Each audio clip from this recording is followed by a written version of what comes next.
Awesome to have you.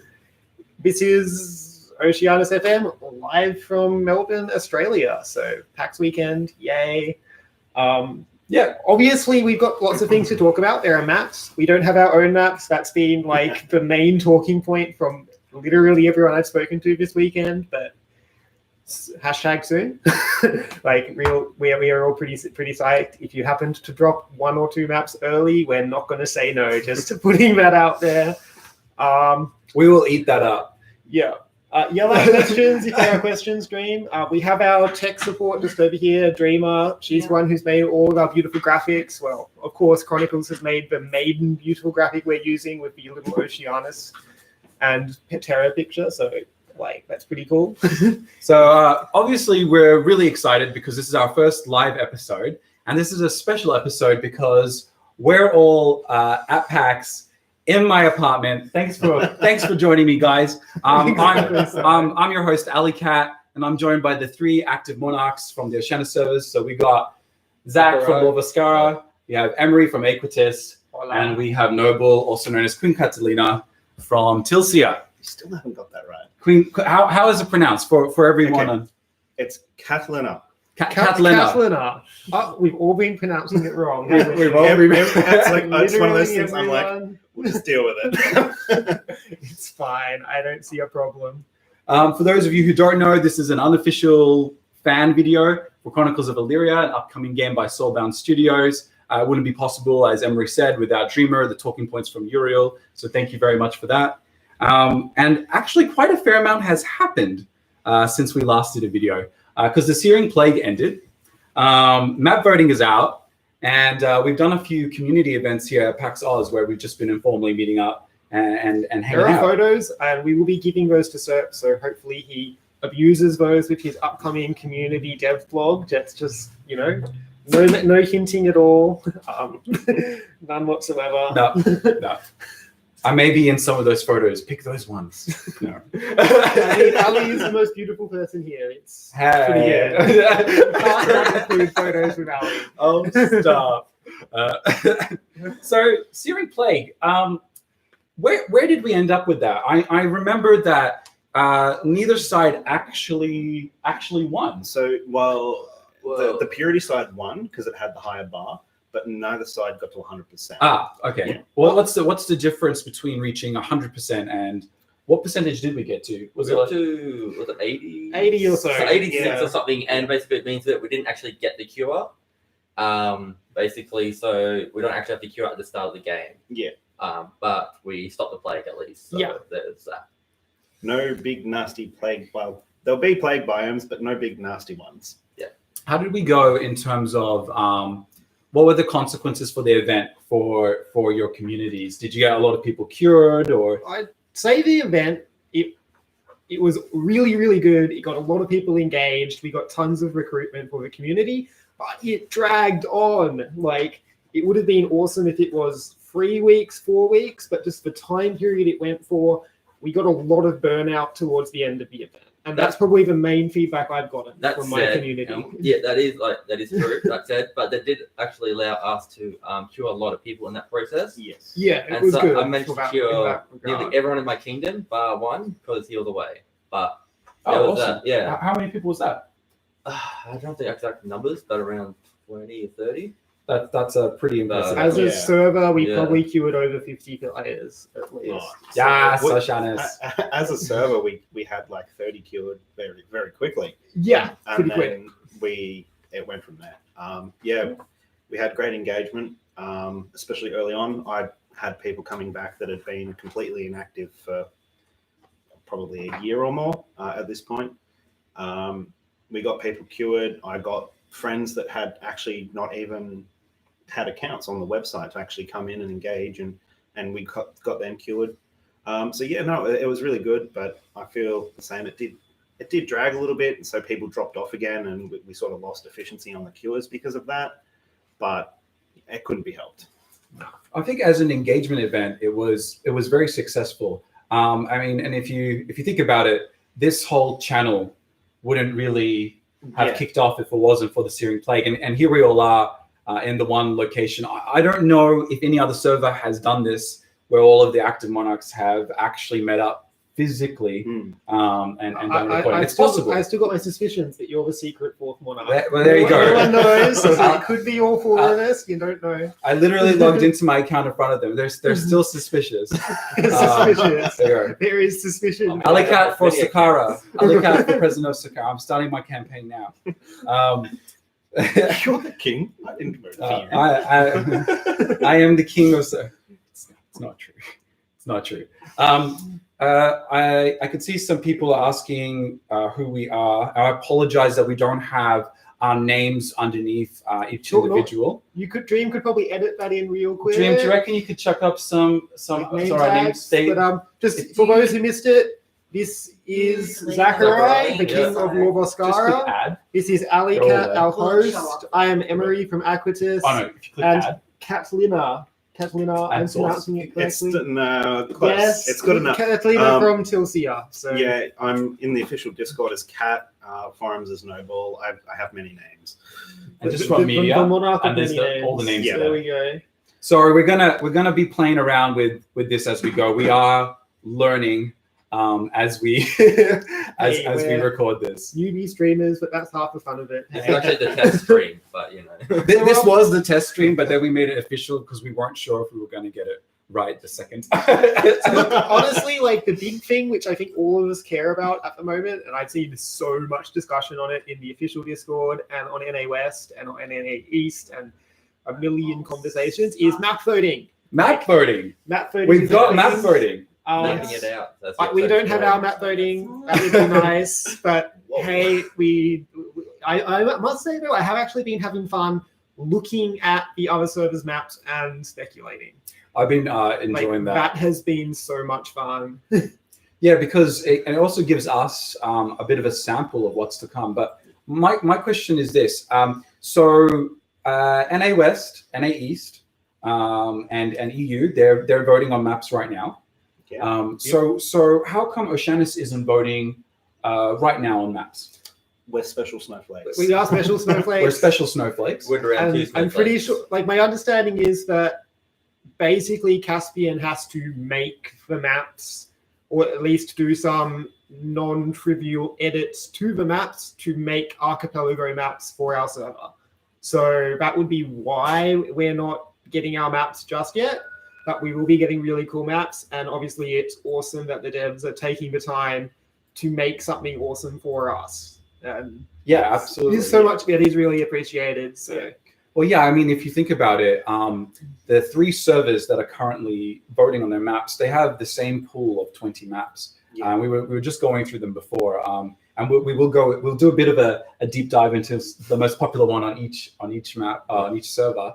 But we, as a server, have gotten our own framework for our own archipelago. So we've had extra effort put into our experience, which is pretty cool. Yeah. Yeah. Dreamer, do you reckon we can maybe take a look at the one from Angelica, which is NA West? NA West Angelica. And yeah, look, if you guys have questions for us while we're streaming, please direct them to the YouTube discussion. Dreamer is moderating that for us, and she can yell questions across the room to us as needed. So just keep that in mind if you have specific questions while we're on a stream together. So this is Continent I, and currently it's the front runner for Angelica. I think what's interesting about this map is probably the choke point right in the middle there. The choke point's interesting in that there are 3 biomes at the choke point. Like a lot of the choke point maps I've looked at, it's 2 biomes touching, whereas this choke point is 3 biomes touching, and then the really interesting bay on the west coast, as well as a somewhat interesting bay on the east coast as well. So, and then this is, and I don't know how important this is to a lot of people, but this is the map out of all of the 25 maps with the largest broodbeer biome. Like by far, that is map I is the largest broodbeer biome map, and has much smaller southern biomes than some of the biomes on some of the other map candidates. So I don't know if that's playing into it. Obviously, another benefit to some players in some regards is that the kingdoms are fairly evenly sized, I would say. On this map? On this map. Like a lot of the maps, some of them have a huge kingdom 3 or a huge kingdom 4, Like there was one particular map. I think it was map. I don't remember, but one of them had Kingdom 3 and Kingdom 4 as big as the other 4 kingdoms combined, and it was pretty ridiculous. I don't know. There's I think it's map T. It has an interesting feature whereby the northernmost biomes are not what I typically expect to be the coolest ones. And I don't know how to pronounce it. What is it? T-A-I... Tiger. Tiger. Is that how you pronounce it? I'm fairly sure it is Tiger. Tiger? Yeah. Because in all of the maps, just like you see here in Continent I, except for one, that one's at the very north. But on Continent T, it's actually the Lower Montaigne and another one. So that was odd. I don't know much about geography, so I'm sure that's possible. But that was something that stood out to me from Map T, which was leading, I think, on Luna for a while there. But Map T was a forerunner on Luna. Yeah, it was. Like, it was doing well, and it was cool in that, like, obviously each kingdom was kind of stacked on top of each other. And there's a few maps which do that where it's 1, 2, 3, 4, 5, 6. But then Map T had Kingdom 2 above Kingdom 4, Kingdom 1 as well, and it was the only map to do that. So I'd be really curious to see how the rain shadows and the temperatures and the actual the topography rather than like sideways view rather than top down view looks for Map T, because that's going to be an interesting map to look at. I'd love to have more information on that one because it seems cool just because of that difference in the biomes. Yeah. Just as an exercise, if I can put the question out there to all of the monarchs, disregarding tribes for a moment here. Yeah. Where would be your ideal sort of core region? I'll start with you, Zach. Which one of these would be your core region? But you can have any tribe you want. You don't have to say anything about tribes. Just on this map, where would you want to be? Where would you want your capital? To be honest, I'll probably on the left-hand side. So you want the bigger bay area. So you got access to the sea. So you can have like lots of trade zones as well as going from the land. So probably I haven't actually looked at the purple bordered one, which is like I think it's a desert and the. It is a bit hard to read. Yeah, it is. We've got it up on the TV in front of us. I'm trying to, but my things are really small. I think it's Kingdom 5, is it? So it's on the left hand and the bottom of the bay area. Do you want it a little bigger? Yeah, if you can make it bigger. But yeah, so basically, like I still have access to a lot of trade zones and whatnot, and you still have like a navy, but you still also trade on land as well, and you still got like a big enough land there that you could have interactions with a fair bit of kingdoms down the south region, as well as you can just go to the north as well to trade on the north. So you're talking right there in the middle.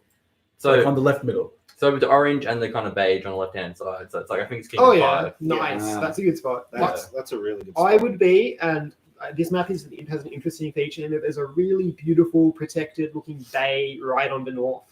Just a little kind of inlet. I would be right there on the border between the Harothi and Broodveer lands. At the end of that little bay. That looks like a cool fjord or something to me. Yeah. That would be the spot that I would have my capital right there. Access to the sea, protected from the storms and all the horrible things that you get with oceans. Yeah. Perfect spot right there. That would be me to a T. How about yourself, Noble? I think for a capital location, I'd probably go into into Kingdom 3, where the Kipik area is, the southern side of the Kipik. That's it's not like a really small sheltered cove like the one that Emery was looking at. I see. But you've still got a bit of a bay there. You've got good access to multiple locations. Yeah, I think that'd be a cool one. But also where Zach picked was a really good one as well. Yeah. So this is the leading candidate on Angelica, and if you don't know, map voting is out, and we'll post a link to map voting in the description. But Dreamar, could we bring up? Obviously, us as Oceanus players, we actually do get to vote on these maps. We do. I've actually seen a bit of controversy about that. In that, some players have. I've been having players come into my Discord and message people and be like, "Hey, come and vote for our maps. Come and vote for our maps." So, I'm going to put this out there in that I've told my community that they can vote for the map that they would want to play on another server. Yeah. So us as monarchs, I think largely we're trying to stay neutral in that regard and let our players, because a lot of them will be playing alternate characters in NA West or even potentially NA East, and just saying, hey, if you want to play, if you'd be interested in playing on another server and going and checking out all the cool things and all the cities and meeting up with friends on the other server, vote for the map that you'd want to do that on. And that we're trying to stay as apolitical in that process as possible, at least for round 1. Come round 2, that's another story. We're going to have all our own server fun. But speaking of round 2, round 2 is when Oceanus gets the vote on the Oceanus map. We actually have a date, don't we? It's in Australian Eastern Standard Time. 7 a.m. On the 6th of November on a Tuesday, AEDT. So Australian Eastern Daylight Time. Yeah, and that means if you are in Melbourne, it is Cup Day, and you'll have the day off. It's going to be so good. Don't worry. I'd love to do an episode on that day. We'll see how we go, just because availabilities are tricky to work with. But if we can, we'll do something similar. I know myself. You two are both free on that day, so we can at least have most of us. Watch this space. Watch this space. We'll confirm. That being said, Luna? Yes, let's bring up Luna and take a look. Have we had any questions from the NA West community? Dream. No, just rubbing it in about not having enough information. Thanks, Sir. Thanks, mate. Thanks for that. That's appreciated. So what have we got? So this is on Luna, it's map N. And we got another one of those Y choke points with the 3 regions just in the middle there. This is an interesting map again, and I can see why this would be a leading candidate for That's really interesting. You have the weird separating the north and the south. That's actually really cool. I like that. Actually do. Do you see that little peak on the northwest there? Yeah. It's sort of just a bit of land jutting out. I'm not sure if that's an island or if that's just I really narrow. I love that peninsula. feature. It's I love that cool. feature. Oh, and there's a peak right at the north. That's cool. Somebody's got to build a cool castle there. If they get, that'd be awesome. All right, same exercise. Where would you be on this one, Zach? I suppose there's some good ones. Yeah. It seems like if you choose the Kingdom 3 there, like you're in a bit of a control zone there of the north and south. But that said, there's going to be war raging from one side to the other side. They're going to be, marching through your territories. I also noticed that we haven't actually had a map come up with bog yet. Like I've noticed a lot of the maps people prefer. That one does have bog. Does it? Did it? Yes. I think that's. I think. No, that's. I have to admit, I'm having salt marsh. a lot of trouble with the greens. That's a comment which has been made on before. Is that these maps are not colorblind friendly. No, I Not at all. Not in the slightest. I would love it if someone could just write the biomes on top for me. That would be great. I think someone has. I will give you the link. Oh, awesome! That would actually be great. Someone you heard has it here. Yeah. I forget who it was. L and K have bogs, but none of the others. Yeah, map L and map K. And map, I'm just putting it out there. My vote is with map L at the moment, just because I want to see bog biome. That looks like fun.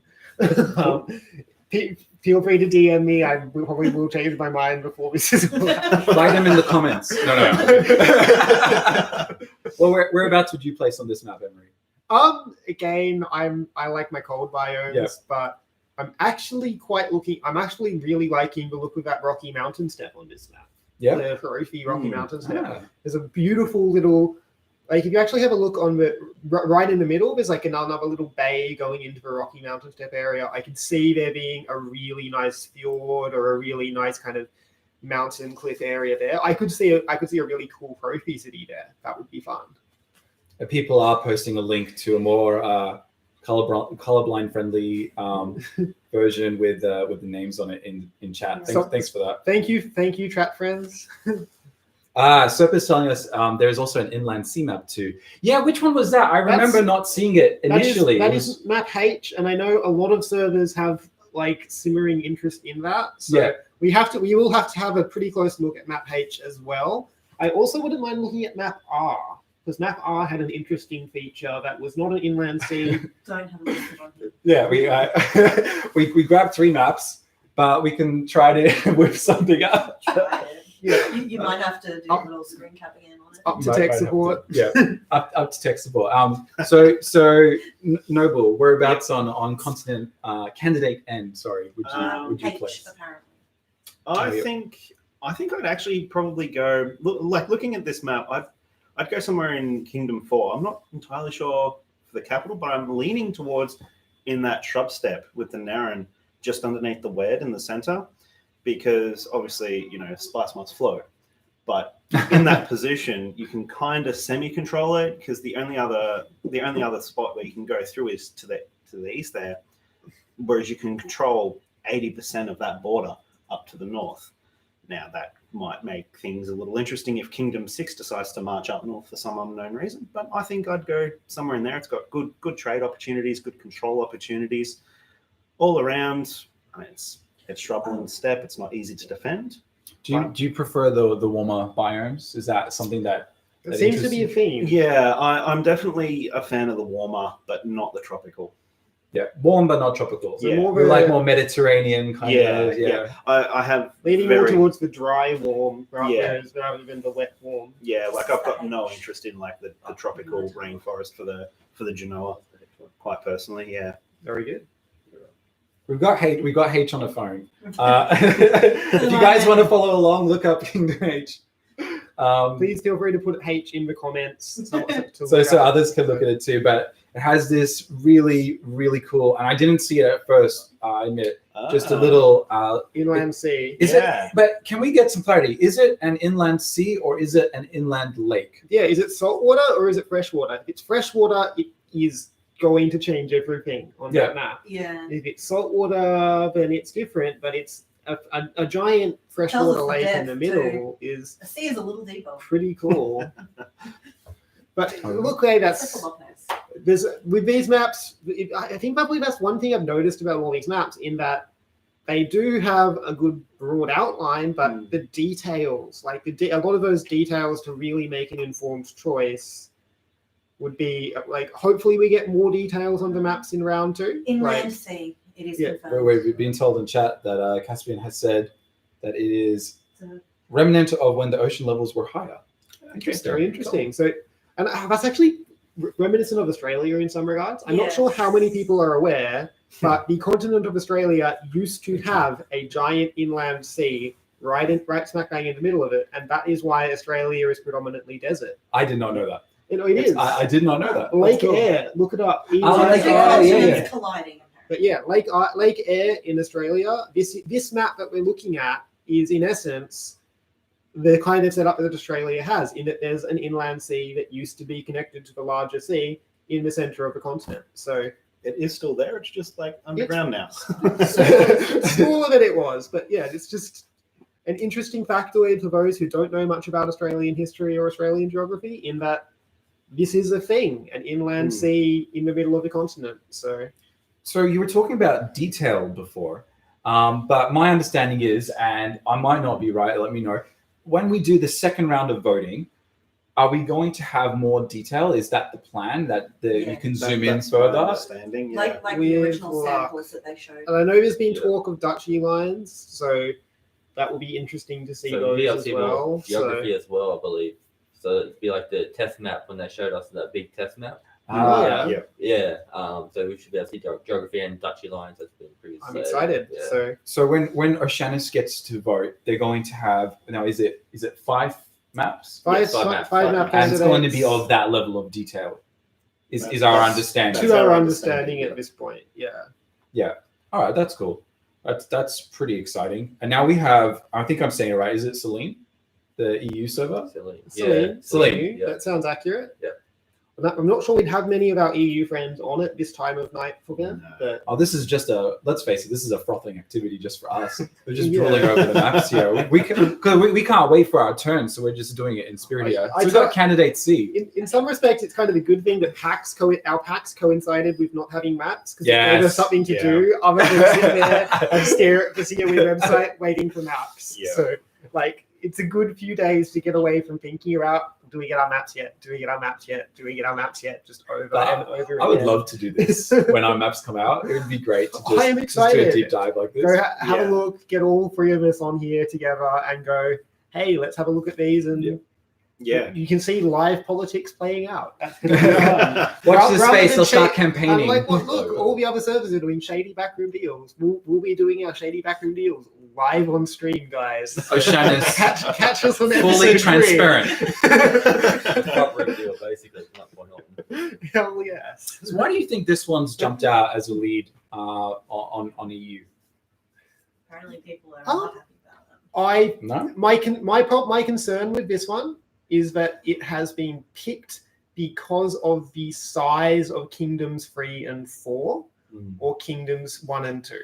And obviously EU has the Damalian Empire on it, and that if Damalian Empire were to grab up both kingdoms, even Kingdoms 3 and 4, 4 and 5, 1 and 2, they're going to have a very, very large contiguous land block, which would be a larger contiguous land block than potentially some other maps.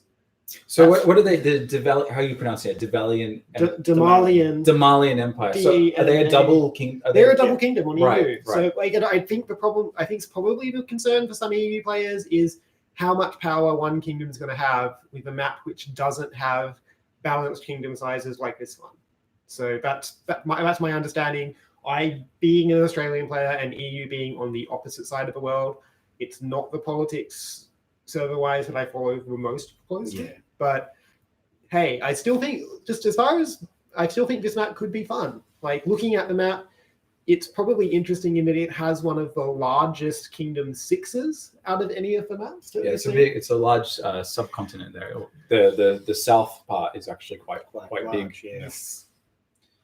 What interests me about this one is that if Damalian took 3 and 4, they would completely control that whole central area. That's exactly right. But then you got to be careful. There's a double-edged sword, because then you can be attacked from the north and you can attack from the south. You have a war on two fronts. Exactly right. Yeah. So but you control that big bay area too, which means on either side of that landmass there in the middle it's a whole heap of trade zones there. Yeah. And so it's a whole double-edged sword, really. Is there a little bay there, just in sort of the middle west there? Yeah. There's like a little. There's a little bit of there. a cutout. Hey. What is that? What is that terrain? I can't read it. That's swamp and salt marsh. So the cool thing about that is you'll have mangroves and we'll have rivers, and it's going to go, like, obviously there's a bay, but you can have little branchy bits. It's going to be very Florida. I can see that being good fun. That kind of setup. Build your Illyria Disneyland there. Hell yes. Just mind the hurricanes, because that could be fun. I'm sure. Well, do we have weather events in Chronicles of Illyria that are like? Do we have my anything? understanding is that we can and we will. We will have natural disasters. Yeah. We will have hurricanes. There will be active volcanoes in That's the world. really good to know. I didn't. We're going to have dangerous things that we need to be aware of when picking locations for our settlements. That's a very relevant tidbit for map voting.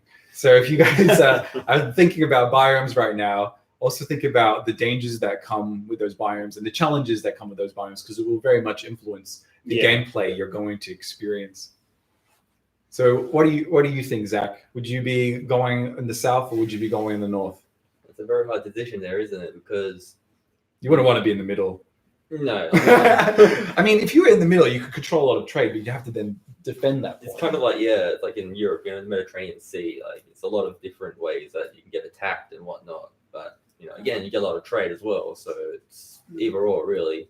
I mean, it seems like if you're either north or south, you can kind of like turtle your way into like a kingdom. So like you can like shut on the north there, like you got interaction with one kingdom, which means you can kind of like be a bit of a turtle and whatnot. But that's kind of bad from a trade perspective. Well, that's exactly right. Because you're kind of relying on getting trade through. I'm sorry, Raz. We don't know the history of your server as well as we should. We're just speculating. We're speculating. We're giving it a go, guys. We do love our EU friends. We do love our EU friends. It is true.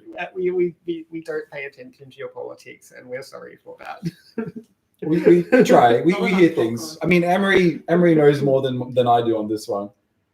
Arcadia voted for C. because they want big That makes Kingdom sense. 6. That actually makes sense. If Yeah, right. Arcadia wants a large Kingdom 6, then I Yeah. can see why this map would be a preference for them. Yeah. Because that is a beautifully big Kingdom 6 out of the Kingdom 6s we've seen. It's got a huge Genoa biome. It's got a huge Tauresque biome. This map could be fun if you're looking for Kingdom 6. So to what extent does your influence, your sparks, impact voting? So if I'm Kingdom 6 and I'm like, that's a good Kingdom 6, I want this server to have this map. So How can I make that happen? as far as I know, you get 1 vote per spark you have. Correct. So you have you as a count or a double count. Yep. You probably have a decent amount of sparks. You jump onto one of these maps. You go, I like that one, and Your influence spreads on your the amount influence of votes spreads. you've And actually basically, you have as many votes as you have sparks. If you vote 1 time, all of your sparks count towards that map. If you vote 10 times, it divides it. Into those. Gotcha. Yeah, So I don't need to vote 10 different times if I had No. 10 sparks. Just vote once, unless I wanted to split 10 it. sparks, vote 1 time. Gotcha. If you've got 10 sparks and vote 10 times, then you got 10 different maps that you're putting 1 vote towards. So people are saying only 1 kingdom voted, all others haven't voted If EU. for EU. Do you reckon, I think that a lot of people have voted, but I feel like there's still a lot of people who are waiting to see more information, the Dutchy lines, and for political talks to go through. Like I know NA West was planning to talk either later today or tomorrow to come to a decision. Again, with those shady backroom deals, we'll be here. We'll be live. Let's have it. Let's have that out. Let's have that. You'll be literally let's have that here out this in time. public, I'll guys. be here. So is there a sense of sort of cooperation then? Is that what's happening on NA West? Are they getting together as a community to decide? I think all of what the map they want? kingdoms and on all of the servers would like to cooperate, but obviously everyone's got their own preferences. Yeah. I've seen that to some regards. I know NA East, there's some kingdoms on NA East have said, we want to go with these maps to get them through to round 2, and then we'll talk more come round 2. So a lot of the kingdoms, I think, at this point are trying to get their map into the final 5 for their server, and then round 2 will have more intense negotiations. Yeah. But I can also see that there's a lot of effort, I suppose, to come to a community consensus and find a map that whole server will be happy with. Well, Tom W is saying it's super smart for a kingdom to wait until the last second to vote if they can organize it that way. Do you guys agree with that? Depends on what the vote tallies are at the moment. Because Yeah. if you wait till last minute, like you could be already set in stone. Like your votes might not even count. You know what I mean? If the votes on the other maps have been so far up, that you just might get Remember away. though that the kings and dukes, and if you hold enough of those high tier votes back, you can change the outcome of the map voting entirely with enough high tier pledge votes. Yeah. Like I tested this, me and Terragwin, who I'm hoping is in stream with us. If you are, hello Terra. We did a test on NA West a few days ago where we just put my votes, his vote, and a couple other dukes onto map L. And that actually did really change the bars, like quite drastically. Yeah. Just 3 or 4 people with a bigger pledge voting. And what that kind of proved to me is that those big votes and those big fishes, we can't really say which maps will go to what server until the big fishes vote. Yeah. And it's, that being said though, like if they wait too long and they let the little fishes, enough little fishes is bigger than the one big fish. Well, Serpentius says Angelica is the only server with 6 unique kingdoms. Indeed they are. Like they're the, and that's What does that mean? 6 unique kingdoms. as in NA East and EU both have a double kingdom. So technically speaking, those 2 servers have 5 kingdoms, one of which is double sized. And our server, we have 3 kings that we know of, and potentially you as our 4th. I need a crown now. I just want a crown with We'll cats. get rid of the top hat, Ali, and we'll get you a crown. Yeah, Don't yeah. you worry. Just a top hat, a golden top hat. Golden Thanks. top hat. I can see this. But yes, we do have 4 kingdoms. Our 4th monarch is MIA. unfortunately missing in action. We have tried to reach out to We them. have. Yeah. We do try to hard. include them. We've given them, we've invited them to be on all of our streams to date. Yeah. They just do not get back to us, and it is a shame. We would love to be able to have our show containing all 4 monarchs from our server, but it just hasn't been able to happen. Yeah. If anyone is part of his community or can reach out to him, please tell him we want him, and that would be awesome. Or he can give it to me. That's fine. I'll take it. So, I got this. All right. So actually, can we just jump back to the previous map from Luna? Because it's interesting you said Vonaire is on Luna, yeah? That's NA. yes, Yes. and So this is another map with a double kingdom dynamic there. indeed, and I know for a fact that NA East and Vonaire very specifically has been pushing for a very specific configuration for their maps. Yeah. In that they want they want the Kingdom 1 and the Kingdom 2 in Vonaire. Adam has the influence that this is going to happen. Yeah. I don't, unfortunately, I don't see any of the other NA East kingdoms beating Adam out on map selection. He's getting Kingdom 1 and 2. So Vonaire has been directing a lot of their votes into maps that are of interest to them with a Kingdom 1 and a Kingdom 2 setup. Yep. I can see this map being one that would favor a Kingdom 1 and 2. Like, it's got an interesting biome configuration. You've got a cool island there with the Neran area. Yeah. I think probably the only concern I'd have with this, if I was a Kingdom 1 and Kingdom 2 double king, is that your Broodveer lands are really cut off by all those mountains in the mountain steppe and in the lower montane. Like, sorry, no, is that Alpine Forest or lower montane? That's Alpine Forest. It's anyone's guess. No. The taiga biome is very broken off by mountains, so there is a nice wide bay. I could see shipping being a good way to circumvent that in some regards. See, my immediate concern to that is just how big that southern border is with that combined kingdom. That border with Kingdom 3 is huge. It's difficult to defend. Mm. And But doesn't Kingdom 3 then have a similar problem though? It shares such a long that's very land true. border Yeah. with the double kingdom, and I mean that's not an enviable position to be in, is it? Especially if you've got a community of 1 member. That's I believe Blah wants to put Fortuna in the Kipik. It also seems like Kingdom 1 and 2 are the top there. in some You got limited trade. Like, you've got to go through the Middle Kingdom, because the Middle Kingdom will get all the trade. regards, so- though, this is beneficial to kingdoms other than Vonaire, in that every kingdom borders more than one other kingdom, other Yes. than Vonaire in this scenario. So you do get a bit more opportunity for trade. You do get a bit more. I know Candidate N was a favorite of Vonaire. I'm not sure if it's possible. My understanding is that map B was another one quite heavily favored on NA East. But yeah. You can do the snippet if you want. It's just the little scissors tool. If you minimize that, it won't have any impact to the string.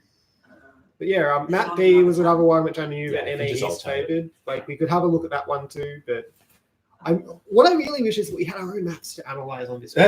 But that is we next will do stream. that. We will get Stay there. tuned. Do not worry. We could have drawn our own maps. Yeah. Just do some test maps, I'm not like sure how to little do this. pick little That's okay. islands. Don't stress. Don't worry about it. And I suppose the thing with our maps is we really can't speculate too heavily on our own maps, because for all we know, Archipelago is one bigger island with a couple little ones. It's half a dozen islands. It's We had 3 some big samples, major didn't islands. we? We had. We- Didn't Caspian release a few He's a while done- back saying this is, and he said it wasn't nowhere near a qualifying map, but he did give us some He idea did of what give to us some expect. samples, and they were all quite different. Yeah, it was. We So- had like one with a big landmass and then a few small islands, and we've got one where it's just like a couple of big landmasses. And I suppose, what would we prefer as a server? Yeah, Do we no, want let's- a big islands? it's Do we a- want a smaller islands? I think I feel like actually a lot of us would like at least one One shared larger continent. landmass, Yeah. Yeah. and then a series of reasonably sized islands. Well, let's hear That's- from everyone. So, what I kind mean- of configuration would you want? Emery's actually, because I'm pretty sure we've actually spoken about it before. He's hit the nail on the head. My ideal would be a large central landmass that all 4 kingdoms have a presence on. And then you've got other biomes off on islands sort of satelliting around that. So we've got some points of conflict on a central area, but we've also got areas that are a bit safer, sort of thing. It's kind of like a reverse Mediterranean. Yeah, Think about yeah. it. So the landmass will be like acting as the Mediterranean Sea, and you've Yeah. got your little islands on the outskirts, and it's kind of got that, get those connections and trades, and you've got Yeah, the different walls Yeah. and borders and things like that. yeah, exactly. Yeah. I think that'd be good, and it means that we can't just hide in our own little corners and shake sticks at each other.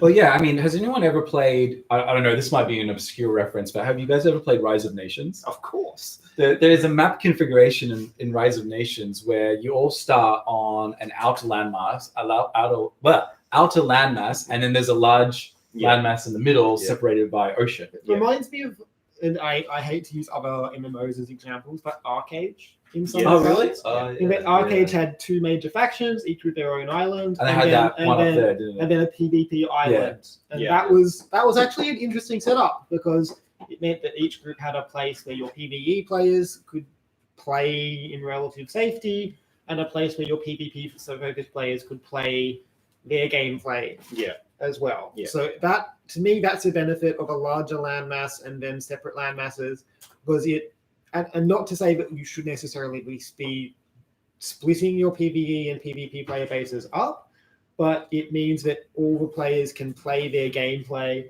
without drastically interfering with each other's. So it sounds like there's general agreement that all of the monarchs are interested in a configuration where there is something resembling contested territory that is separated from the core of their kingdoms. Yeah. And maybe that would be kind of like I hesitate to use the word, but it's kind of like that's the island everyone's trying to colonize and dominate. Yeah. And then all the others are sort of like, Yeah. Well, until we get new continents, yes. because that will be a thing. Yes. And I would not be surprised to note that OCE is one of the servers to most rapidly gain deep sea travel. Like, we're a server where obviously boats and sailing and such is going to be really vital to our map and really vital to our trade, and literally everything on our map is going to rely on boats. So getting good boats faster than upper servers, I can see that happening. Well, yeah, because I mean, if you're interested in war, and I don't mean to make tensions in the room go, but if you are interested in war, it sounds like in Archipelago, Navy isn't optional. Well, if you have a look at this candidate N here, I mean, I think that Navy is a really sound strategic decision to have, but you could have a land army marching through, and they're not going to have to deal with water unless you deliberately send them around into the coast. I mean, we all know, like Game of Thrones, the whole like sailing an army up north. Yeah. You still do that here. But it's definitely less vital, isn't Yeah. it? So Yeah. I guess to Emery's point, for us, it's fundamental to how we're going to be moving troops and goods. We can't just follow the roads; they'll only get us so far. So a lot of research is probably going to go into. Our research and technology will be naval focused. Yeah. I wonder how is research sort of scaled for our server? I mean, I don't know. I'm going a bit off script here, but That's a question better for Sir. it's a question. Like, About, do Or we? Caspian if he's in the stream. Has Caspian joined us, Sir? I don't know. I'm not But sure. if he has, hello. But in any case, I feel like probably what I've been told about research is that basically the way research is similar to a voting system, in that if you direct your research towards a topic and more people direct their research towards a topic, and more the topic with the most kind of people researching it, or once it reaches a certain number of hours or days or contribution points towards that research being done, is when that the devs will put that as something that they implement. Yeah. So That's if you're my understanding. so basically the devs will implement things based on the research. It's So a blind voting system. Yeah, really, exactly. basically. So- Yeah. But my question is, because and relative to the other servers, we're the little guys. Are we going to have a different kind of rate of progression, given that there's less people contributing to the research? I mean, I would imagine there would be, because if we go naval and like they want to release the next continental map not too soon, So they might put some sort of cap on that for us.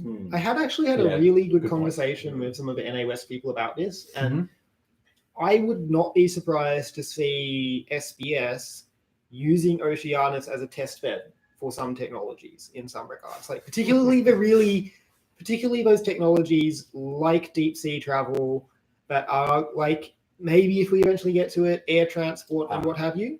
I can see that happening, that us being a smaller server, a smaller population, they're going to break less things by implementing potentially game-breaking technologies on our server first to see how it works, and then releasing them to NA or to EU. So you feel we may be a bit of a test server? I can see that. I can see us being a smaller server. It's not with actually different completely mechanics. unusual. Australia is often used as a test market Yeah. or a test server by companies before they And, look at doing things. Hey, elsewhere. if you're wanting to, and I'm going to put a plug for the Oceania server. If you're an NA player and you think that a little bit of lag is not too much to deal with, hey, we get things cooked for sooner than you. We get a cool map. Putting the plug out there. None of this is confirmed, of course. We're just Well, the speculating. cool map is- speculation. You'll definitely get islands. Yeah. Get It's- islands, you're get a definitely cool going to have map. an archipelago if you come We'll play have a with cool us. map for sure. We are actually getting a few questions.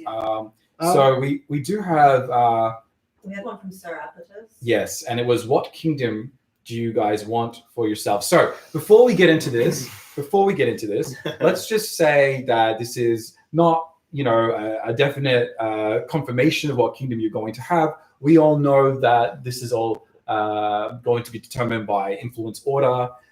So in terms of preferences, what are people interested in terms of tribe? Do you want to start with you, Noble?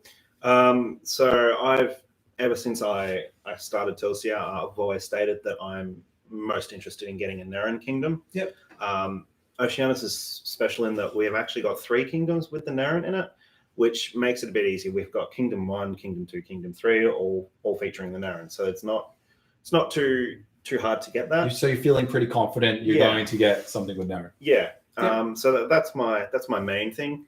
I've also said quite publicly that ideally I would get the 3rd kingdom because it's got a nice spread, but realistically, until we see a map, it's really hard to say for sure. Exactly. Because if Kingdom 3 is sandwiched between the 3 other islands, it's not going to be viable to be defended. Sure. So yeah, I'd love to get it. It's got all the tribes that myself and my community want. But if the map plays against us, we'll have to see and we'll have to talk. Yeah. Do you have a second preference if you didn't have Kingdom 3? Yeah. So my second preference is probably Kingdom 2. And what is in Kingdom 3 and what is in Kingdom 2? Just because we don't have any reference for people watching. So Kingdom 2 is the Kipik. I'm running off memory here, but the Kipik, the Neran, and the Weird. Yep.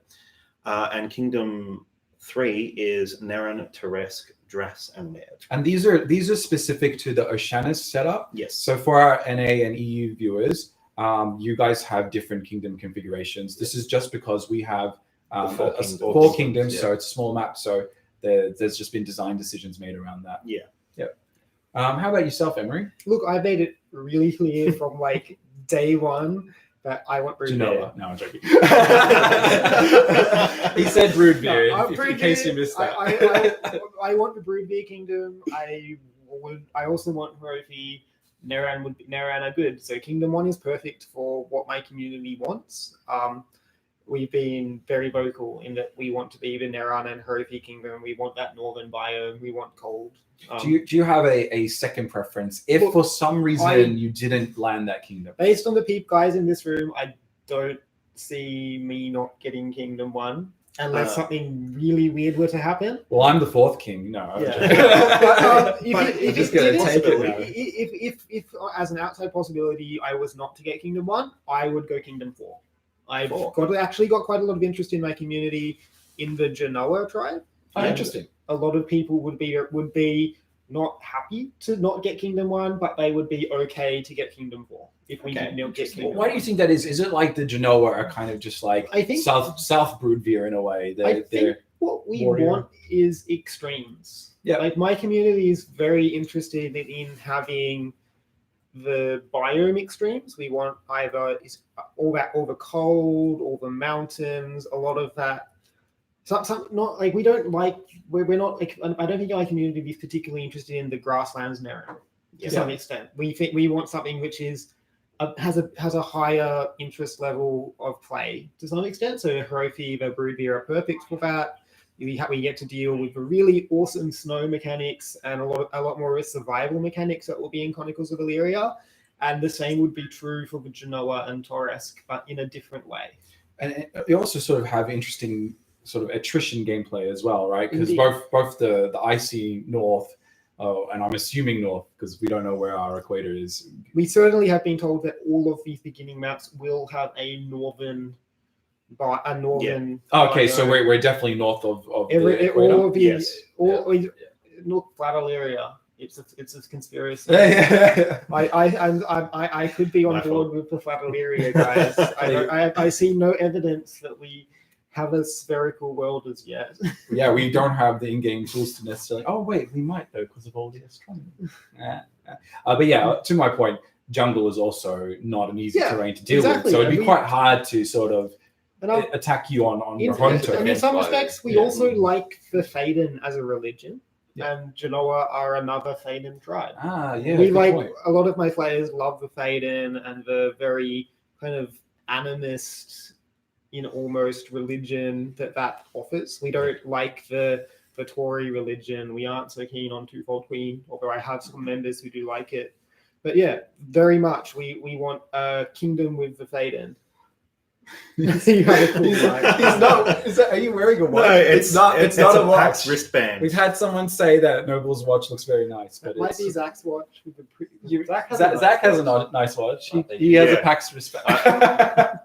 It says R18 for those of you from America. Our rating system is slightly different. That's basically, I think you have a 17 plus rating, which is basically our R18. I don't know. I don't Was know. it like Tell us in chat. Yeah. Serpentius says that he will be an explorer until the Madari are discovered, because he says he wants to go be an explorer, and he feels they would be very good at that since they can go almost anywhere. I think A lot of people feel that way, I think. at least 3 of us sitting here, I'm pretty sure, are pretty keen on the Madari, and we're pretty sad when. Oh my gosh. I think there were arguments for us to have the Olam, the Madari, Why? and the Erishe, and have that southern continent with the cutout tribes. Yeah, just be a I continental think all of experience. us would have been Yeah, particularly happy if that had been an Yeah. eventuation, Yeah. but alas, it was not. Serp had a comment about what we were talking about earlier in regards to does Oceanus have a faster research rate? He says it seems logical that what Alleykat says is accurate, but what exactly that means, only a designer can answer. So we don't know yet. get one in here to answer the question. Yeah, so come on, get some devs in here. We had a good question here from From Michael. Michael. Yeah, Yeah. he says, what are the plans for a larger player base or growing player base for OCE? Gunpoint. Gunpoint? Gunpoint. Played.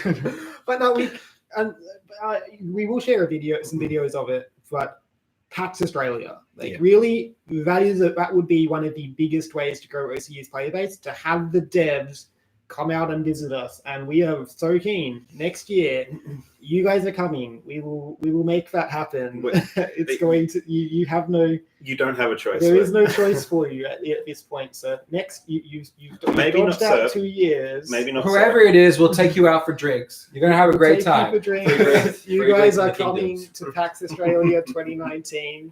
We will start the thread. We will buy you the tickets if we have to. You are coming to PAX We'll Australia. volunteer to help out.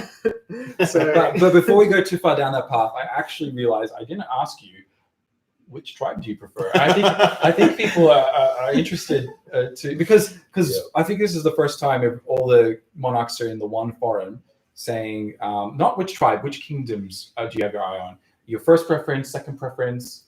Yeah, I mean, there's been a few people being confused about that. Yeah. And, we have put our official stance out there in our announcements. But basically, so LV, we're quite similar to nobles that we like to have near.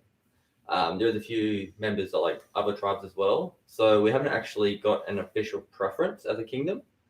But we are definitely looking more for the Kingdom 2, Kingdom 3. Yep. But our choices are more decided on the strategic positioning and the resources and whatnot, rather than the actual tribe itself. So much like Noble, you might have preferences, but you really want to see the map, and then you're like, yeah, that's where I want to be. exactly right. That's where I want to be. Cool. Yes. Just going back to.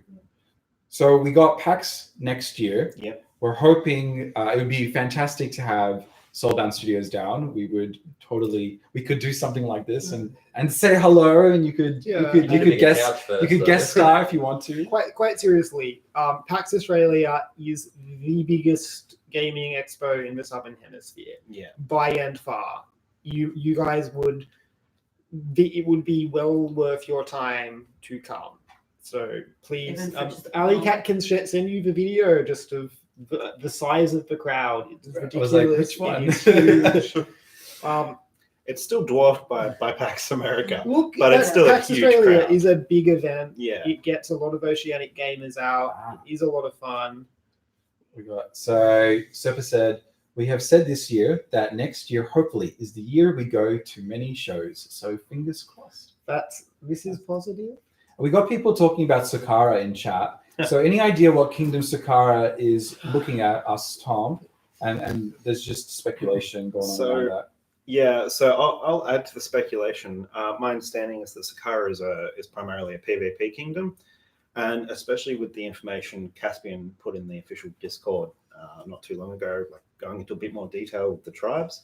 Yeah. I definitely think they would lean towards the Kingdom 4 for that strong warrior Genoa tribe, because it's quite clear that they're going to be the guys you want if you want to be mercenary or doing a lot of fighting.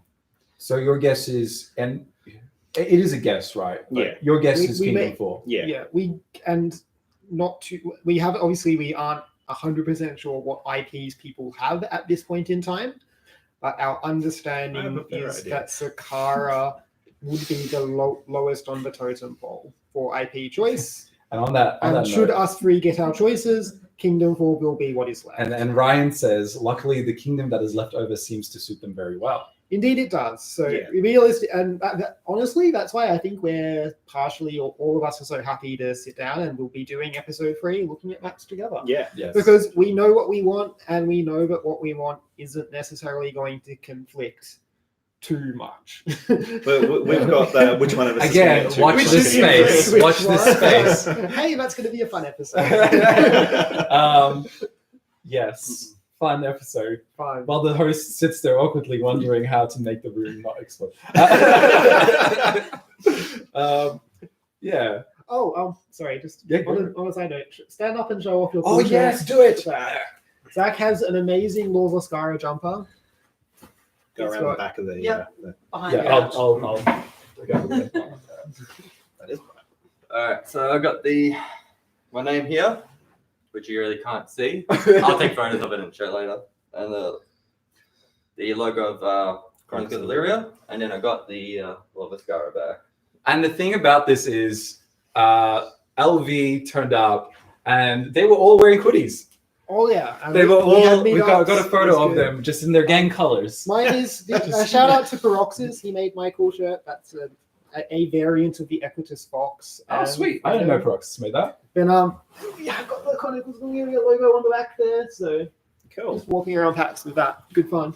I wanted hoodies, but the person I reached out to didn't get back in time, so they know who they are, and I'm shaking my fist at them. Quietly naming and shaming. Emery is receiving compliments. Hey, That's good. it's fine. People are ordering their AQ shirts right now. They Oh. want you to know. That's Excellent. awesome. Yeah, AQ shirts. We all have them.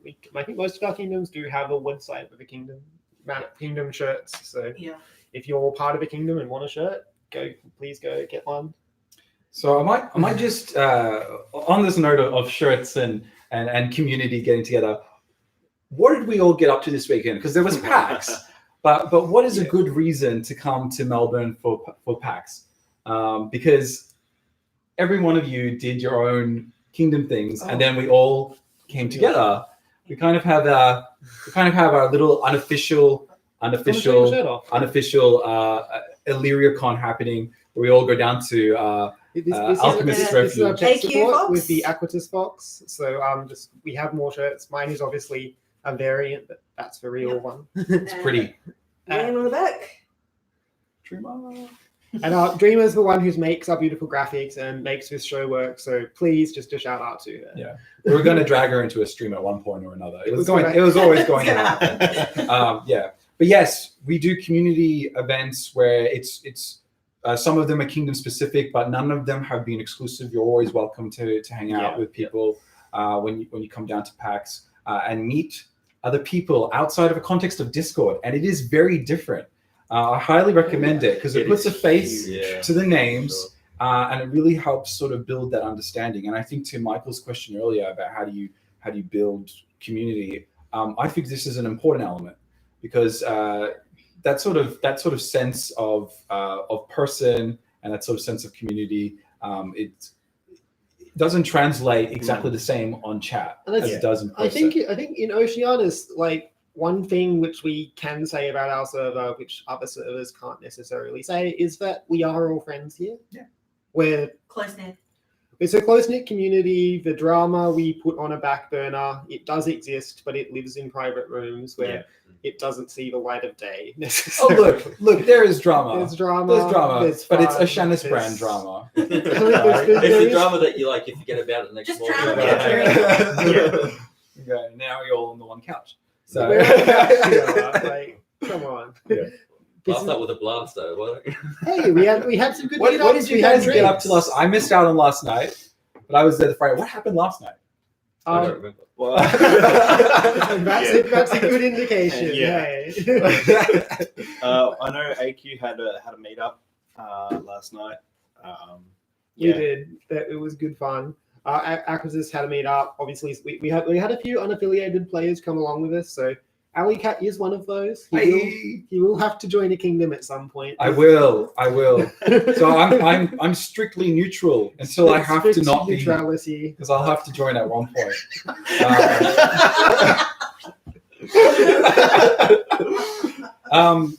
Dreamer, you're getting compliments on your shirt as well. Yeah. Aw. So- But yeah, and then there was Friday night where we were all at the bar, we were playing cards, and we met up at PAX actually as well. Yeah, it was good fun. Yeah. I don't know. Honestly, I came to PAX. I saw some cool indie games, and then I went and found tabletop games and people selling really expensive like D&D dice, and that was the coolest thing ever. And I wish I had like a couple $100 to spend on D&D dice. But there's also a Chronicles of Illyria event at the moment with things that I want because they had like. Oh yeah, there's a Chronicles. That's right. There was a black cat. Sorry, we've and been I want my black so cat. yes. I'm not. It was a so choice. busy. It's a We've been choice so between busy. a black cat and cool D&D dice. It's the black cat all the way. I got the black cat. I did. It's, Did you call it Alleykat? It's fitting. I'm not I sure. would say. I'm not sure You how call it the Alleykat. black cat is going to go with haven't my named it like yet. I might. horde of foxalots. Foxalots. I have. I don't. A lot of training. I'm not going to admit to how many foxalots I bought. I'm sorry. We won't admit to those numbers. Let's say like 30. People are saying That's- Alleykat just can't wait to be king. Yes, I can. And Hey. Circus saying that domain selection is coming sooner rather than later. And just letting Hey, us know look, like we said, we will vote on it. Alleykat will be king 4. that. No, It'll be fine. this is. I'm just not going to say anything. What about costume contest, Alleykat? Oh, costume contest. Ah, Medusa and Lady Lady Grace Grace. did some amazing costumes. Ah. They're beautiful dresses. They handmade them. Medusa came dressed as an Illyrian peasant, and Oh, nice. Lady Grace was an Illyrian noble, and they were some of the coolest Illyrian cosplays we have I to have get- seen. And those are going into that costume contest. Guys, vote for them. Yes. They look amazing. Like, let's get behind our Oceania players. Yeah, and people are praising Medusa the farmer. Gotta love Medusa the Yeah. farmer. Yeah. Hell yes. I'm looking forward to seeing those pictures. I actually didn't get a chance to see their costumes, so I'm pretty I only excited have about one that. of the drunk people. Well, I'm sure it'll come up in the community updates that Yeah. we're bound to see. We'll post them. If As not. Serp wants everyone to know that they're taking submissions until Halloween, so I think Still a few days. you still got time if you want to get on that costume competition. So just quickly, because map voting is happening, let's just quickly go over how does one actually vote. Okay, right? so obviously for those of you from Oceania, round 1, this isn't our round. But you can vote. You can vote. It's not for your server. For those of you from Oceania, if you want to vote, go pick the server that you might want to play as an alt character on, or that you have a friend on who you want to help out. Go to that server, go to the map, click the map that you like or that your friend wants you to vote for, and put a vote. If you've got, let's say, 10 sparks of life and you put 1 vote on that map that you like, that puts all of your 10 votes towards that map. If you put 10, it puts all of your 10 votes to that same map. It divides it. So if you like map N, like this one here, candidate N, but you also liked map L or map I, for example, you could put 1 vote on each, and that splits your vote 3 ways. Right. And I have a question. So I'm an Oceanus player, and I want to vote in round 1. Yep. Does that mean I lose votes for round 2? No, reset. No, it does not. It will So I reset should for absolutely round vote 2. for maps for the Absolutely. Right. And if you want So to there's play no reason map not on to. another server, Well, go yeah, and vote. Go and I pick a figure, map. right? I figure that you should probably only vote on a map for a server if you're going to play on the server. 'Cause Exactly. Otherwise, Okay. you're influencing it. You're skewing it. That's a You're better word. skewing results You're when skewing you're the not result playing on the and you're map. not gonna So play if it. you're going to play on it, you vote. If you're Yeah. not going to play on it, then Avoid. please don't, because that's what's giving us a bad rap. We're the wild card votes. Oh, we're the Oceanus swing vote. We don't. We're Florida. Yeah, we're Florida at the moment, and really, that's like I said at the start of this stream. We as Oceanus, we're apolitical about this. Our players are free to vote if they're playing on a map. If you're not playing on planning to have an NA alt, or you're not having to even have an EU alt, I know there's some Oceania players who want to play on EU. Good luck to them for ping. That'd be fine. But yeah, Yeah, like, be alright. Don't worry about it. Yeah. just vote for the map that you're actually going to play on, or don't vote at all. Let's just put that out there. I don't want if you already have voted and you're not going to be voting, do what I've go and like vote for a bunch of the top ones and spread the vote out evenly so it's not skewing results. Yeah, and I think Serp agrees with the sentiment here. He's saying a good point. James has put out a perspective. He voted for someone, he's got 4 in quotation marks, who did a lot of community building for COE and taught them heaps about the game. Exactly right. And obviously some of us have been here since Kickstarter. Some of us have been here well before Kickstarter. We've made friends on NA servers. I can say Terragwin, I have known him for 2.5 years. Iana, Rowena, some of the NA monarchs I've got good relationships with just from us having a shared interest in a game for a really long time. And that's a good thing. We have a global community and we help out our friends in that global community. But I hadn't thought about it from the perspective that you guys put out there.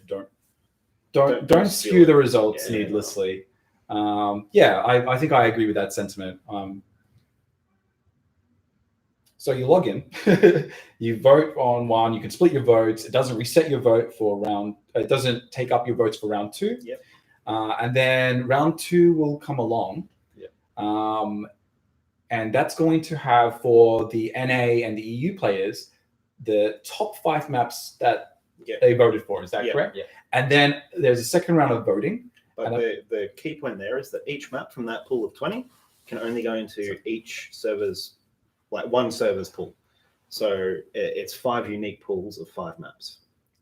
Three pools of 5 maps. And They can't double up? Correct. exactly. So how do that's they actually, determine? so for what I've been told is it's not the number of votes, it's the height of the bar on each server. Correct. It's the influence. So if the height of the map H bar, for example, on NA East is taller than the height of the map bar on NA West, even if NA West and NA East both have map H as their top preference, it'll go to NA East because the bar is taller. Yeah.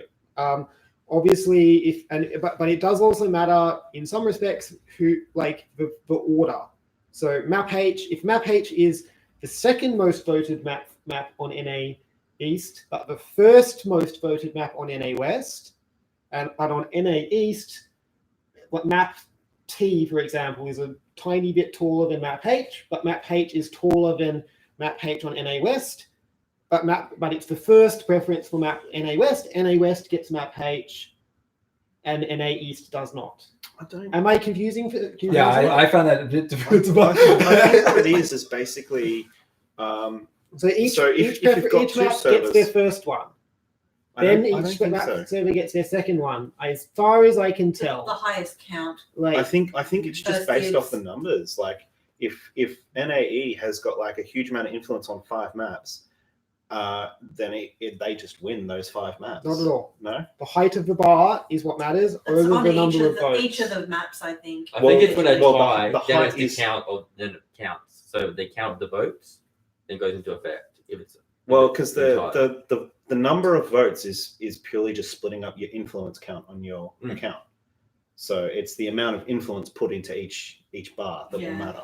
I think it'll be map based. Igneous. Yeah, that it's an was- interesting question. That was the So the question is, Igneous asks, is Oceanus still going to do the UN-like war crimes council, or is that not a thing anymore? That I was- haven't paid attention for a long time. Oh, that the was Illyrian the Convention. Illyrian The Convention. Illyrian Convention. I Illyrian will put my hands up and say I was a fierce advocate against it at the time for a very long time, That and was, I will leave my contribution at that. the Illyria conventions were the brainchild of a community member that has since ceased all participation in the community and has actually given or sold their account. I'm not sure, given it away or sold it, because they decided to step away. So at this point, We don't know what's happened to We- the account. They just stepped away. yeah, we can't be sure. But At the moment, it's in limbo. it's in limbo. It's in limbo. It's in limbo. Look, we will have agreements in place between the kingdoms to stop the worst excesses of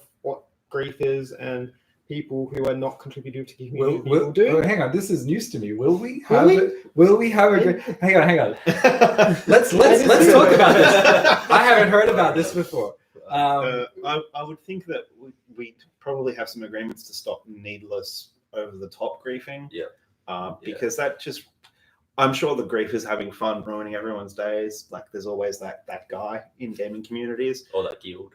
Yeah. Look, Yeah, if that's, someone's griefing one of you two and they come across the border to my kingdom, they will be arrested and sent back in chains. Yeah. Probably or with the noose around their neck. Ex- One of I mean, the we other. have water. We can just drown them. Yeah, for sure. There are lots of ways to kill a griefer. Look, I was very much planning Viking funerals for griefers. That was going to be my thing. If you're a griefer in Aequitas, look, get funeral hire boat out into the deep ocean with you. So is everyone sort of in agreement that the values of the server is that fun conflict is fun, and then there's griefing, and that's another matter entirely. There And is so a line. United sort of perspective here. I would actually raise an interesting point. I have members in my community who want to raid, who want to go out and attack stuff, and they want to engage in behavior that some could consider griefing. And I will admit that. But raiding is a gameplay. Like there's gameplay mechanisms to allow for that. But there's a difference between doing a fun Viking style raid versus literally ruining someone's account because you don't like them. What I would call griefing is repeated behavior designed to make the game unfun for another player. Yeah. There's a variety of ways you can do that. Some of them more obvious are economic griefing. You're actually going out and killing someone over and over and over again. In fairness, like the way I look at it is go out, you can kill someone one time, maybe twice, destroy a few things, but you're going to be... There's a line. If you make it so that you're repeatedly making the game unfun for a particular person or a particular group of people, that's too far. We don't want to scare people away from the game True. by making the game not fun for them. But we also want to keep those people who want to go out and raid. Yeah. And there needs to be a line that's drawn in the sand. What were you going to say there, Noble? There's actually a point there on what Emery said about like killing someone a lot of times. I think a lot of people that like want to go out and grief and do all this sort of stuff are forgetting it. Is that after you kill someone, they won't lose spirit time for an amount of time. 2 hours. Yeah, 2.5, Cooldown 2 time. hours. Yeah, 2.5 hours. Yeah, so So the game you- mechanics is already there to That's stop there. the griefing unless you just want to be Yeah. griefer. But the flip side of that is they're not going to lose spirit, but you're going to keep killing them. And every time you kill them, if you get captured, you actually get punished for every single one of those kills, even though they only took one loss of spirit. And it's, yeah. So That's right. there are the mechanics already in place, which I think is really cool. I think we only have time for one more question. Yep. We've got a really good question from Lillian. And So the question is, will your kingdom support non-standard gameplay? For example, Pirate Lair. Would it be outlawed and crushed by the kingdoms, or a blind eye permitting more colorful gameplay? And I think I want to get everyone to answer on that. We'll each answer that because question. there'll be different read it? policies. Can I just read it? I didn't- Yeah, sure. I didn't I'll quite start catch because it. Yeah, go for I have this answer formulated. Yeah. In my kingdom, you need a noble behind you for that gameplay. That's the line I've drawn in the sand. If you are engaging in raiding, you are engaging in piracy, whatever it is, if you're in essence doing low-level griefing of other players, it needs to be done under the banner of a noble player, someone whose banner you're representing. If you're doing it without a banner, you are a bandit, you will be punished to the full extent of the law. Interesting. If you are doing it under the banner of a noble of the land, then it's allowed. But I, as the king, will not then support you if someone comes with retribution against your raid. So if you go across the road, you raid someone in Zach's lands over here. Yeah. I will let Zach march his armies into your county and take his just dues against you as the person who has raided him, I will do that as the king. But With a personal escort. and I will let him through to exact an equal retribution against you. So as long as you're prepared to face the consequences of your actions, you can raid in my kingdom. This is the UN. Yeah, that's a complex answer, but I think it's like you need the sponsorship of somebody of noble rank, and then need it a is noble rank sanctioned. person Is as your that sponsor, correct? and that noble rank person is basically saying that they will face any repercussions. And so if that noble who's sponsoring you That's is the like, that's person- cool, but now Zach's armies are going to come and raid my place, they have to deal with that Yes, consequence. that noble has the repercussions for their actions. So Interesting. if you can get a noble on board with your raiding and your piracy and whatever it is you're interested in, then that's fine. But that noble takes responsibility. So I hope that answered that question well for you. Noble, same question. Will your kingdom support non-standard gameplay? Look, from a kingdom perspective, obviously this gameplay is going to be outlawed. It's going to be against the law.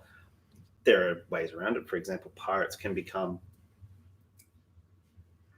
sponsored. I can't remember the actual term.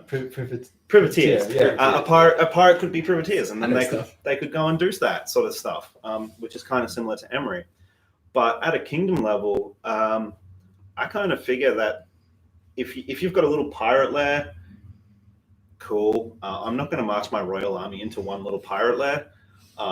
If the count of the area thinks it's a problem, they'll deal with it. If the Duke gets involved, they'll deal with it. We're not going to come down on you as a kingdom because it's just, we've got this one little speck of issue in the kingdom. I'm probably going to be spending more of my time dealing with these guys. And look, if someone steps over a line, we will have a chat between ourselves. Yeah. There is. If a duke marches his army into Zach's land and I haven't given him the okay, well, yeah, there's probably going to be some talks. Yeah.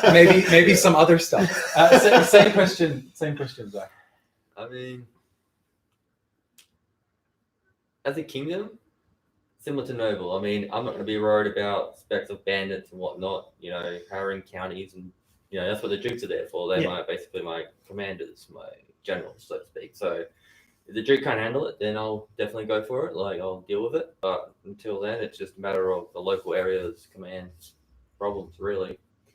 Whether I support it, not really. So you reckon that non-standard gameplay is perhaps less supported in LV? What about other kinds of non-standard gameplay? Like, what about caravan communities doing like merchant stuff? Like, I'd say that's kind of non-standard. You mean like Gypsies. Not necessarily, Gypsies, yeah. not necessarily pirate Like lair, bandits. but maybe other kinds of non-standard factions. Like, Gypsies don't always follow the law, so Look, that kind of fits a little bit. it kind of just comes back to the same thing, though. It's like, you know, if you want to do that, go ahead. If you get caught, you get caught. But we're not necessarily going to chase you down and basically, hunt yeah. you.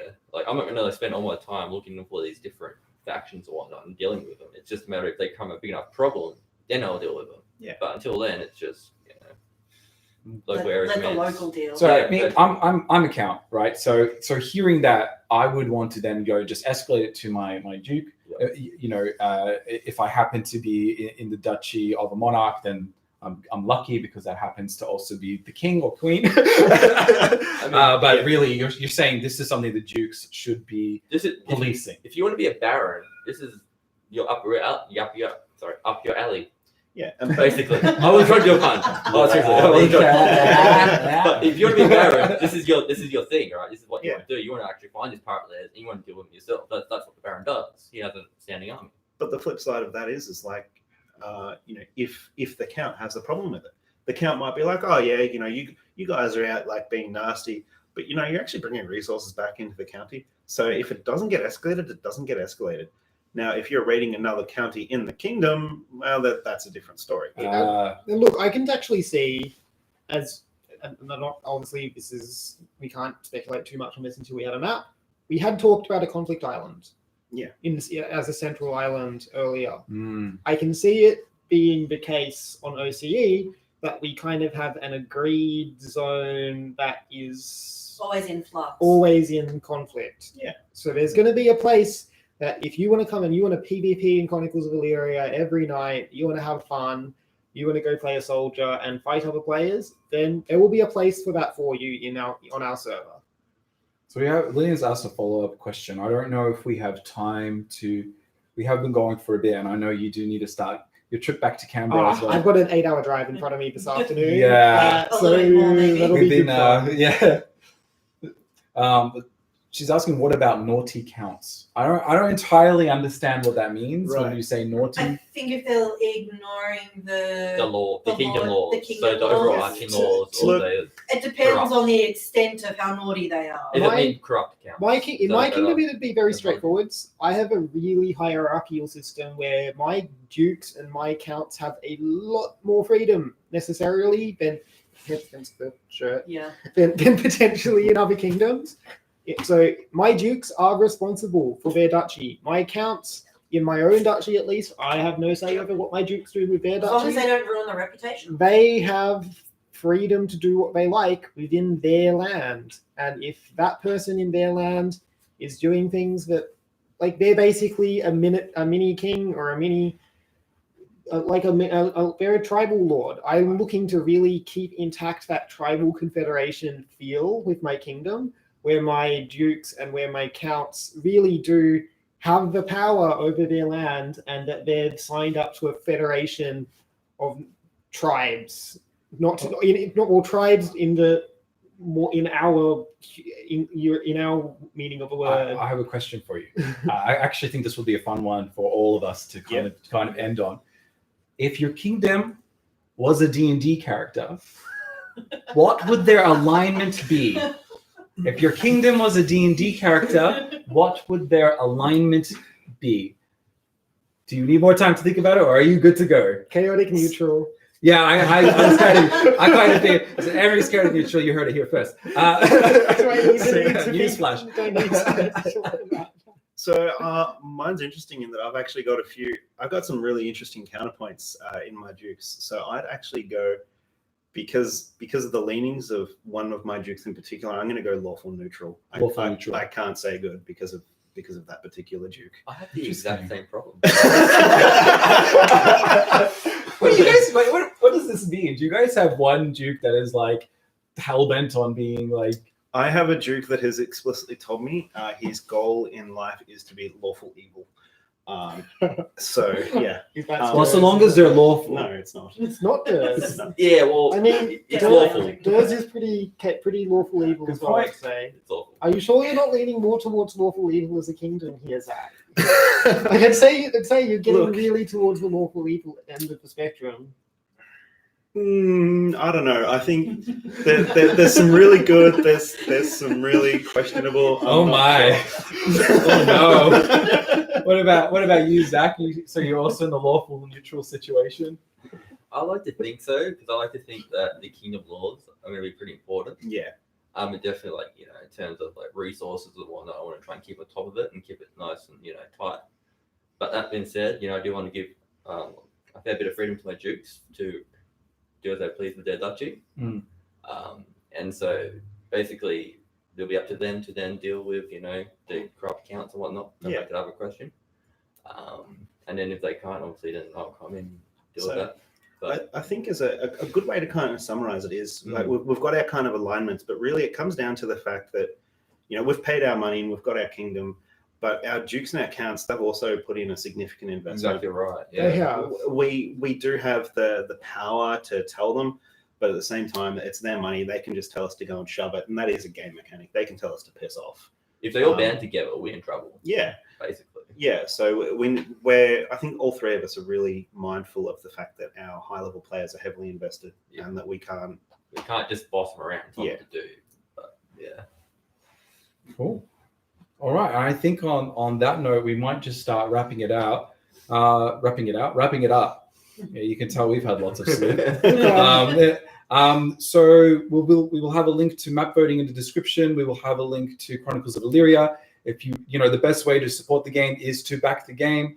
Tell your friends about it. If you found our stream, our video helpful, please do like and subscribe.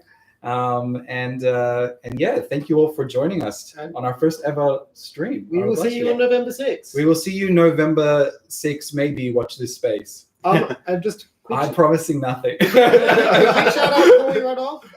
We will see you next year, PAX 2019. Yes, SBS. SBS Very next similar. year. Get Next around year, it. PAX You will 2019. be here.